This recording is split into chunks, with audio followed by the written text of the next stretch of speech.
On this episode of UTR, we get creative and celebrate the incredible endeavor of art. We'll sample some thoughtful audible art, magnificent murals, and an awesome illustrator.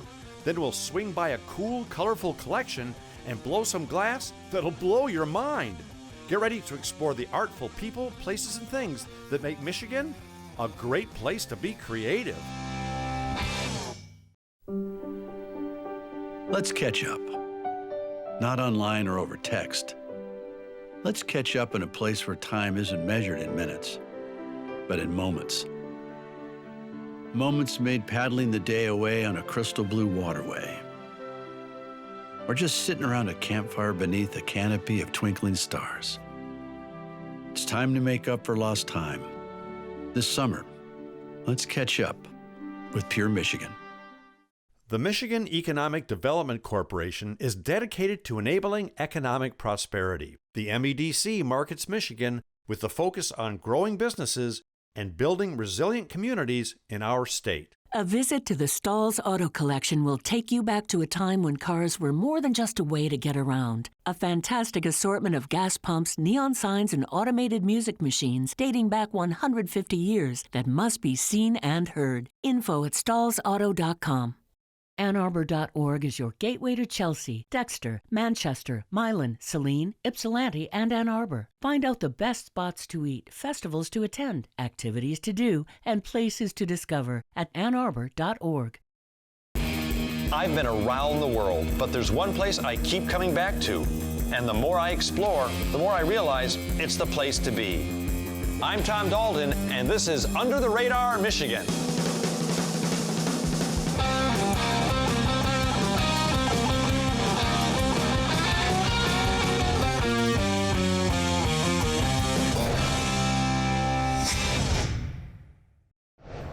Now, if you've watched this show before, you know that I always say that art is the icing on the cake of life. Well, if you live in Michigan, I hope you like a lot of icing. Oh, look, art. That's because we have so many creative and awesome artful artisans in our great state that you can't throw almost anything without hitting one. Don't hurt them. From whimsical sidewalk stylings and fine classic creations to Shakespeare in the Sun and even enormous iron art, we've got your cognitive creative cravings covered. So put on your smock, your beret, and get ready to light up your frontal lobes, because we're about to get artsy on you. Hey guys, you want some? I bought 6. Whoa! Our first artistic offering is one you actually have to hear to believe. It's audible art made by a man who not only makes music, he even manufactures some of the creative contraptions that carry his melodies. Frank Paul is an award-winning teacher, composer, performer, and writer from Wyandotte who makes creative music for your mind, body, and soul. He's actually what you might call a sonic artist who goes beyond the conventional to bring you the conceptual. What is your inspiration for what you do? How did you come into this kind of music? I think with most art forms, somebody has to kind of give you permission. And so most people that like chance music, John Cage gives them permission. I was listening to rock bands in the probably late 70s, early 80s. Me too. And I heard Eugene Chadbourne, and he sometimes plays a plunger, and he plays an electric plunger, and he plays an electric rake. And they weren't great sounds, but he was the person, after seeing him and meeting him and getting to know him, that ultimately gave me permission. Gotcha. You know, that anything is music. But you're brilliant at taking stuff that, I don't know where you scavenged and find these things, but taking stuff and turning them The sad thing is, you could point and I could probably tell you. That's what takes up my brain. Yeah, but you take, it's like, it's part music, part mechanics, and you've turned these music into these creative little audioscapes that take your brain to so many different places. I mean, how do you even do that? You need a day job. Oh yeah, You definitely need a day job. I'm still looking for one. Yeah, and I copy edited for over 15 years. Bought the house I have a rental property. That gave me enough time so that I thought if I spend my time going to yard sales and flea markets, it won't be totally wasted. I have something to fall back on. Yeah, who do you make the music for? Oddly enough, during the pandemic, Bandcamp. And you also score short films? Yes, and dance kept me employed for a long time, and theater. Okay. Now what would you call the genre that this performance art music that you do? Every piece is different, so it would depend upon the piece. For you personally, is it the performance or is it the preparation that you love? Do you love being in the studio and creating, or is it all about the performance when you're on stage? Well, I spend most of my music making is recording, and then it leaves my brain. You know, the piece that I was playing earlier, I tuned this zither. Oh, that's a zither? Well, it's an auto zither now. Yeah. But I tuned that for a specific tune. Once it goes out of tune, that tune disappears, except for the recording that I have. Because who wants to do that again? It is very awkward. You know, I still get hired regularly to do music for theater, film, and dance. And it's very awkward when I'm doing live theater and somebody says, Frank, can you play? And they'll mention one of my tunes, and it's like, I don't know what that tune is. And even if I did know the tune, I wouldn't know that that was the name of it. Ladies and gentlemen, Frank Paul. He'll be here all week. Try the beef. Well, you heard right. Frank Paul is an absolute innovator, pioneer, and one heck of a creative composer. And a pretty nice guy, I might add. So if you're feeling audibly adventurous and you'd like to delve outside of your mundane music box, look him up. That's Frank Paul, P-A-H-L. Trust me, your cerebral cortex will thank you for it. Well, next up, we're going to go big. No, I mean really big. In order to see this art, you got to take a step back. One more. Keep going. There. Now you got it. Mural art is something you're seeing more and more of, and for good reason. They create a welcoming and colorful sense of life in a downtown. And in Ann Arbor, murals do an artful job of reminding you why this city is one of the best places on earth to live, work, and play. And one of the reasons why Ann Arbor is exploding with color and creativity these days is Mary Thiefels, a thoroughly thought-provoking person who's accelerating this awe-inspiring art form. When did you first realize that you were creative, and when did your art get so big? Well, I think we all start out creative. I think something happens when we reach adolescence where we start doubting our own creativity, and instead of stopping, I just plowed through those developmental phases with gusto.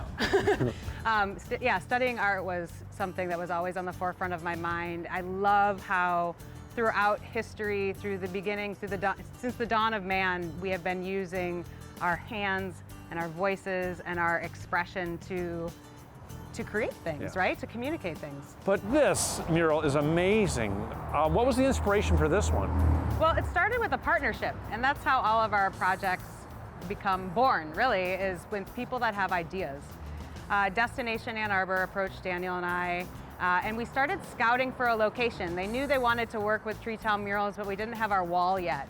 So we went through a process of just investigating where this centerpiece could go, because we definitely wanted the mural to celebrate our community.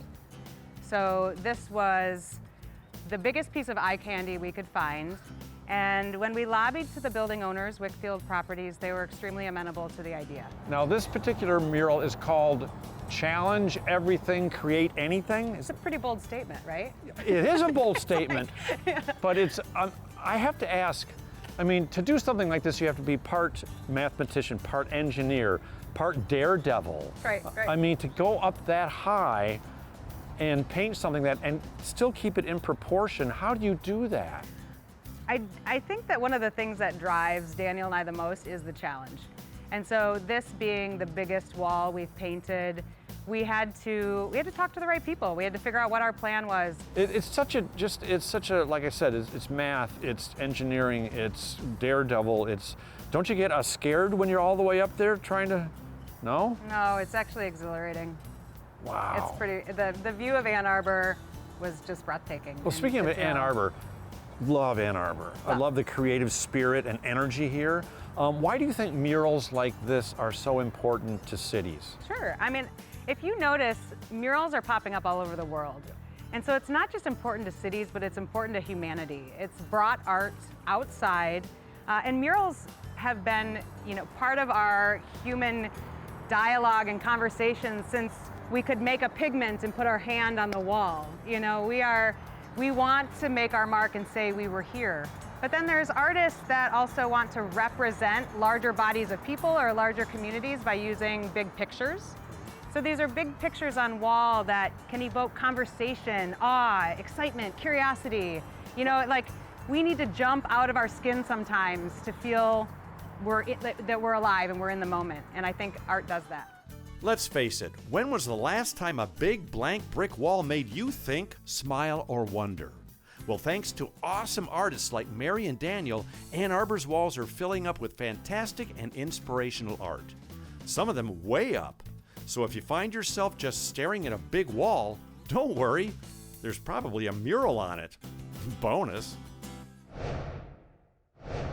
Now, I just spent some time with a creative creature from planet Earth who's as much fun to talk to as his art is to look at. I think that's me. Now, you watch this. I'm going to go set up our next adventure. I'm talking about Dave Chow, an award-winning teacher, artist, and illustrator who's turned his non-stop noodling into a very successful career.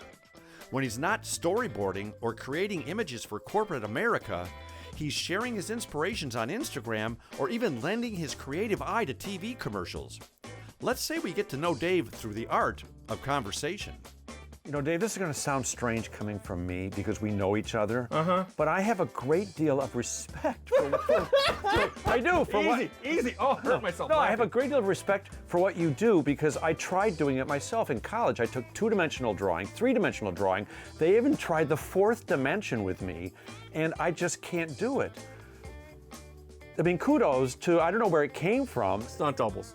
I have stunt doubles in the back. There's actually a Vietnamese family of 7 over there that does all my work right now for a pound of rice a week. Well, I want to ask you, what was little Dave like when you were you drawing on everything? Everything.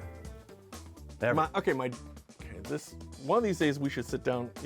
I've got a friend of mine that's actually written a book on this, the history of Chinese restaurants in North America. What? I thought we were talking about drawing. Okay. But here's the thing. When my dad came here in '54. Yeah. Got to Canada, met his dad for the very first time. I think my dad was like 24, 25. Met his dad for the very first time. My grandfather owned a coffee shop. So my dad was his donut maker.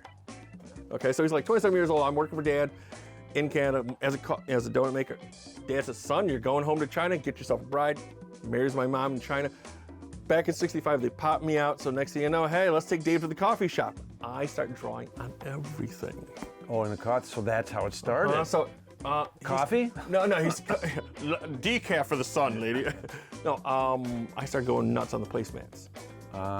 So we can't afford that. Here's the Coca-Cola blackboard. The daily specials.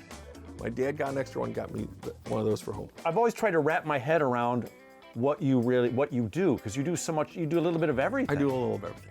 I taught for 17 years. You taught at CCS. I taught at CCS, my alma mater. But before going to do that, for myself, for my own sense of balance or practicing what I preach, I worked 17 years in the industry before I went and taught. Because, I'm not into this, I got a degree, I can go teach. No, the thing that I brought to the classroom was I still do it for a living. I mean, there are multiple times I would show up for class and I'm like, pulled an all-nighter and, I look worse than the kids do. There's a running joke that the kids slept more than I did. Usually in my class. No, I mean, I work, I do this first and foremost, and then I went back and taught for 17 years. Well, that's what I love about your stuff. There's humor to it. It's cartoony, but it's still, but that's what I love about it. Yeah. I mean, and honestly, it's like I grew up on Mad Magazine, all these weird comic books, and all these weird things. I mean, it's like, I think I still have an issue or two here stashed on my desk, but it's like, I love that sense of humor because not only is it drawing, but it's also verbal. It's the written thing. It's the whole package. I just draw my way through life if I have to. It comes in handy. You're my hero. Or if you guys ever need help playing Pictionary, I'm your chemical engineer friend. Oh, yeah, everything I draw. What's that? What's that? What's that? I used to, the in-laws used to make me draw left-handed. What? Just to improve your skills? Or? No, just so they can slow me down at least a little bit. But oh, can you draw left-handed? I can draw left-handed. Oh. No, now the skill I want is I want to be able to double, if I can do this. We're at two different projects at the same. No, I can't. I can't do this. No. If you've got an artful inner child who's just aching for some attention, check out the awesome illustrations of one Dave Chow. They'll make you think, laugh, dream, and wish you had his endless creative energy. They might even inspire you to pick up a pencil, and that Dave would love. Now, if you want to see some great art, you go to a museum. But if you want to purchase some great art, you go to a gallery. But if you want to go to a really cool gallery, well, you know where I'm going with this. It's called the Nanamdi Center for Contemporary Art, and it's one of the most interesting, awesome, artful adventures you can take. George Nanamdi started this nonprofit gallery and exhibition space years ago with a mission to enlighten all of us through art. And by Jove, I think he's done it. The gallery is located in the historic Sugar Hill district in Midtown Detroit, an area with a long history of tolerance, creativity, entertainment, and inspired people making their mark. And speaking of people making their mark, time for me to make mine. Boy, I don't even know where to start with this place because it's a cultural, artistic, social experience here. Yeah. I mean, not only do you, because you don't just feature artists, you help promote the artists as well, correct? Yeah, you're correct. Right, I think you have to do both. It just you feature the artist, it's good for that day or week or what have you. But when you really work to promote their careers, that's where I think you have really done the best for the artists, and that's what we have. We've always have done that. So this place has been here for how long? When we finished the renovation of this place, it was 12 years ago. Right. We moved here 20 years ago now, and we moved from Birmingham, Michigan. Right. All right, and we were out there 13 years. Oh, okay. And before that, we were 7 years. And so this is my 40th year of promoting and being in the art business like this, like what you see around this area. Mm-hmm. You have MoCAD, Museum of Contemporary Art. You have the Detroit Artist Market. Although none of these things were here when I was coming. When I was coming from Birmingham, everyone thought it was the most foolish thing that I could have done. Because move from Birmingham, one of the richest communities in the country, right, to Detroit. So, but I knew it was time, and that's what I wanted to do. Well, tell me a little bit about the artists you have on display here right now, because you're primarily African-American artists. It's primarily, yes. Okay. Yeah, but we do a lot with all artists, particularly in Detroit. We do that, and but we are primarily African-American artists. But I always tell people, Detroit gives you more, like if you're a local artist, is your home base, Detroit pays more attention to you. Yeah. Then Chicago, it's like if you're not national or international, they give you very little attention. Yeah, this place, again, for people who come here, like I said, it's an experience. You've got what's called the Black Box, where you have jazz performances. Yeah, we have performances. You've got a wine bar. Yeah. You're connected to Seva, which is an incredible vegetarian restaurant. Yes, it is. Yeah. So you're in a good place. Yeah. Well, I had hoped to do this like that, but it's just been a joy. I really have enjoyed being able to do what I do in Detroit. And I really credit a lot to Detroit too, by the way. It was a city that had a lot of the things that we as a family wanted to have in our life, It has challenges, but it's like, what's challenges, Yeah. If you've got an artful eye, trust me, you'll need both of them at the Namdi Center for Contemporary Art, because the depth and breadth of the creativity on display here will keep you coming back to experience more. And let's face it, you can never have too much art. Have you ever wondered how you can take a bunch of sand, heat it up, and turn it into incredible art like this? Well, stick around, because things are about to get hot. Real hot. Well, things aren't only going to get hot, they're going to get talented too. Because April Wagner is a gifted artist and artisan who takes one of nature's simplest substances and turns it into priceless, eye-pleasing pieces of art.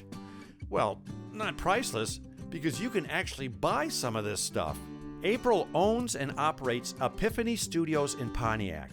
And when she's not making an incredibly creative, one-of-a-kind piece of art, she's talking about it with someone like, well, me. Well, first of all, what you do is extremely cool, obviously. But I have a very important question, just one question. I know this is hard to do. So how long did it take until you made something that you could actually show your friends? Because, I mean, it's hand-eye coordination, it's a balancing act. You have to be so physically coordinated and talented as well as artistic in your head, right? It takes a couple of years to figure out how to get your hands to do what your mind wants it to do, and even then you're still really struggling. There's so many technical components to blowing glass that when you're trying to add the artistic component on top of it, you've got to learn all of that technical information first and then start applying the concept. What amazes me is the ovens that you use are massive to begin with, and what are the temperatures of these things? So we are running an 800-pound tank of molten glass. It's clear, and that's running at 2,000 degrees, and that's running 24/7.